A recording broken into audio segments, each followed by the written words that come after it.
tuwadde gavumenti ya Mwai Museveni sale ya ssaawa 48 okuta Dr. Besigye n'abasibe bonna abali mu kkomera mu bumenyi bw'amateeka, era ne tubakubiriza mu ssaawa ezo okugondera ensala ya kooti ensukkulumu okuta abantu abo kubanga tebalina musango. Yeah, this one will work.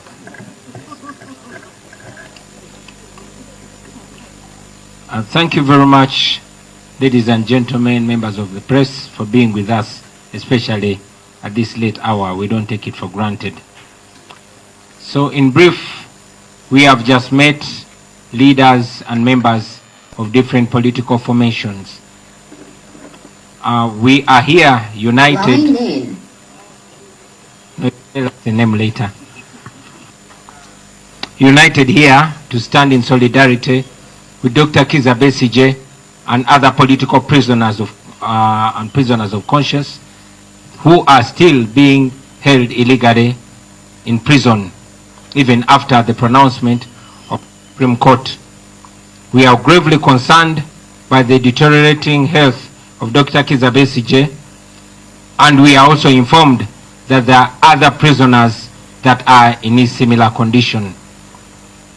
We appreciate all Ugandans that have shown concern, and many of them are practically and verbally standing in solidarity with Dr. Kizza Besigye and all other political prisoners. Together, we are issuing a 48-hour ultimatum to the regime to release Dr. Kizza Besigye and other political prisoners in compliance of the Supreme Court ruling. If not, we shall announce a series of national actions to rise up, for people to rise up and end this impunity.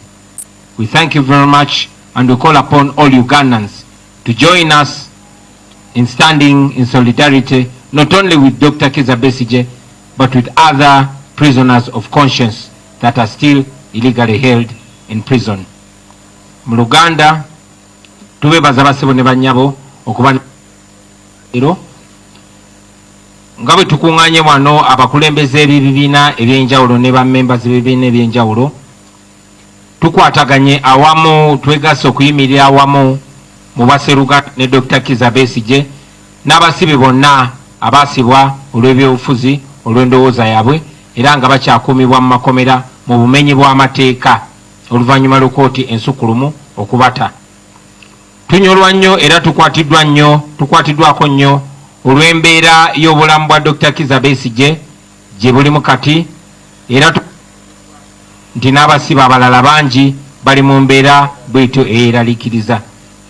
Tusiima nnyo bannayuganda bonna abantu ab'ensi ab'enjawulo abatali bannayuganda abavuddeyo ne bayimirira Besigye wamu n'abasibe bonna abefuzi.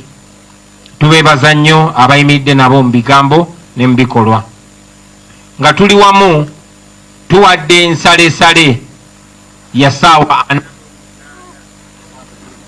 48 gavumenti ya Mwai Museveni okuta Dr. Besigye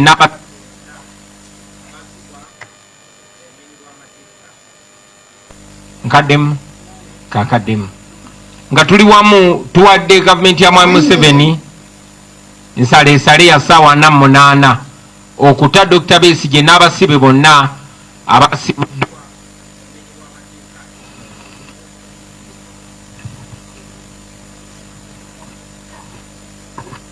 nkiddamu tuwadde gavumenti ya Mwai Museveni ensalesale ya ssaawa 48 okuta Dr. Besigye n'abasibe bonna abali mu kkomera mu bumenyi bw'amateeka, era ne tubakubiriza mu ssaawa ezo okugondera ensala ya kooti ensukkulumu okuta abantu abo kubanga tebalina musango. Ekyo bwe kinaaba tekikoleddwa, tugenda kulangirira ebikolwa okwetoola eggwanga lyonna ebiruubiriddwamu okuteeka akazito ku gavumenti ya Mwai Museveni okukola ekyo amateeka kye gagiragira okukola n'okukomya obumenyi bw'amateeka buno. Mwebale nnyo, mwebali eddala basebo ne bannyabo.